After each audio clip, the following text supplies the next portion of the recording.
Too much of anything is bad, but too much good whiskey, barely enough. Mark Twain.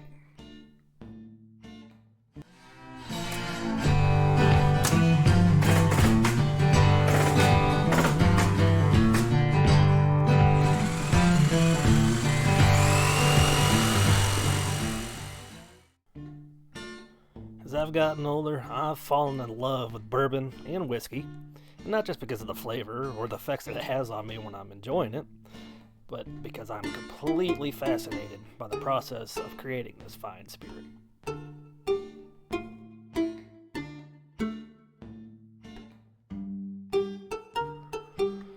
There's so many variables to consider when crafting a whiskey, or any distilled spirit for that matter.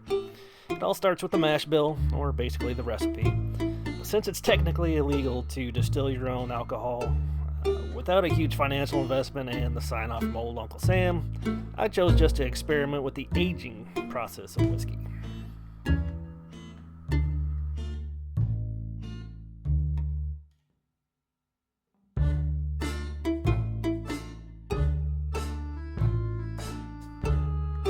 Being a woodworker, I have a handful of different species of wood laying around my shop, so I decided to clean some up and turn them into mini barrels.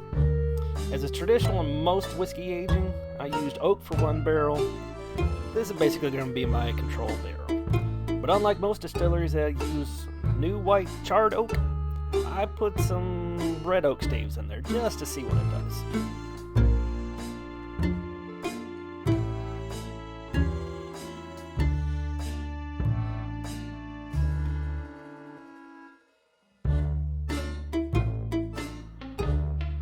For another barrel, I just used Poplar.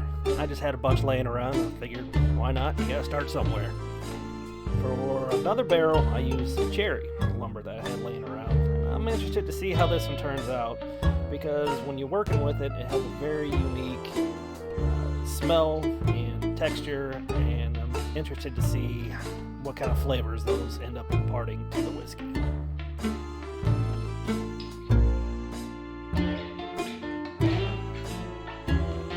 Fourth barrel, I used some Reclaimed American Chestnut.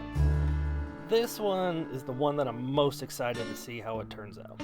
For one, chestnut is pretty close in its chemical and structural characteristics that make up oak. But since it hasn't been commercially available since probably the early 1900s, late 1800s, I'm not sure anyone's ever tried to age whiskey with it. And secondly, I'm just excited to see if old reclaimed wood affects the final flavor of whiskey.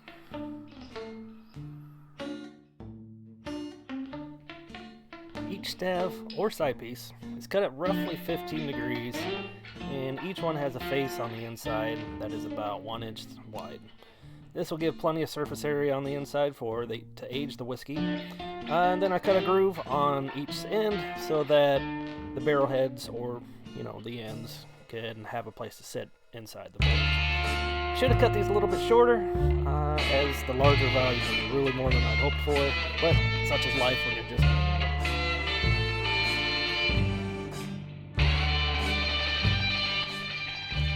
I could definitely make a whole video on the effect of charred wood has on the aging process of whiskey, but that's for a whole nother time. Just know that inside of each barrel is given a quick torch to help in the aging process. I use Georgia Moon corn whiskey to age inside these barrels, and despite the name, it's actually distilled in Kentucky. I was hoping to use some sort of white dog, basically an unaged whiskey, but this is all I could find in my local liquor stores. This whiskey, I'm not entirely sure what the mash bill is, but from what I understand, it's made with 81% corn, and I imagine the rest is malted barley.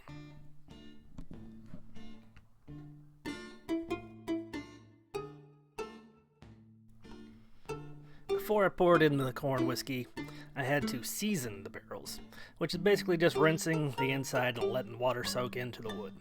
When I did this, I noticed way more leaks than I would have liked, so I had to seal the ends with sawdust and glue, which I'm hoping it doesn't impart too many flavors on that whiskey. I read later on that I probably should have just used wax to seal the leaks, but now I know for next time.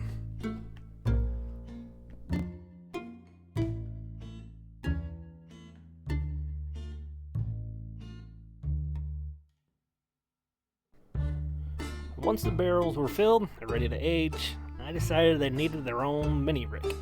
So I grabbed some scrap oak and some leftover staves, engraved the date the whiskey's went in the barrels, and they're ready to go.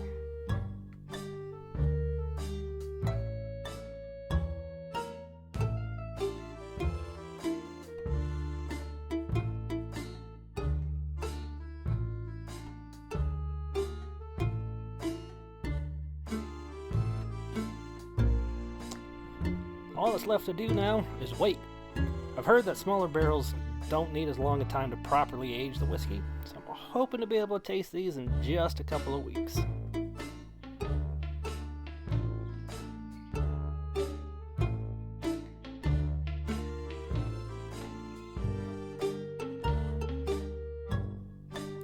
I will certainly be making a tasting video with my genuine opinion of these whiskeys.